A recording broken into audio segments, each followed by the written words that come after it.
Big boss season 7 Malayalam live update. ഇന്ന് 5 wild card big ബോസിലേക്ക് വന്നിട്ടുണ്ട്. Social media influencer Praveen, Sabumon എന്ന ആകാശ് സാബു, നടി വേദലക്ഷ്മി, മസ്താനി, സീരിയൽ നടൻ ജിഷി. മസ്താനിയൊക്കെ അനുമോൾക്കെതിരാവുമോ എന്ന് കണ്ടറിയാം.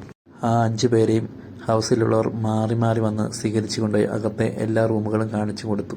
ബിഗ് ബോസ് അവർക്കൊരു ടാസ്ക് കൊടുത്തു. അവിടെ ഗ്രൂപ്പ് കളിക്കുന്നവരിൽ മെയിൻ ആരൊക്കെയാണ്, ഗ്രൂപ്പിൽ നിൽക്കും അല്ലാതെ നിൽക്കും, അങ്ങനെയുള്ളവർ ആരൊക്കെയാണ്, ഒരു ഗുണവുമില്ലാത്തവർ ആരൊക്കെയാണ്. അങ്ങനെ നെവിൻ ഒഴിച്ചുള്ള ബാക്കിയുള്ളവരുടെ എല്ലാം പേരുകൾ അവർ പറഞ്ഞു. അവർ പറഞ്ഞതിൽ നെവിൻ ഒന്നിലും പെടാത്തതുകൊണ്ട് ബിഗ് ബോസ് നെവിനൊരു ടാസ്ക് ഏൽപ്പിച്ചു. അവരെ സ്വാഗതം ചെയ്യാനും ബിഗ് ബോസിൽ അവർക്ക് മുന്നറിയിപ്പ് നൽകാനും ടിവിയിലിരുന്ന് കാണുന്ന പോലെയല്ല ഇവിടുത്തെ കാര്യങ്ങൾ എന്ന് പറയാനും ബിഗ് ബോസ് പറഞ്ഞു.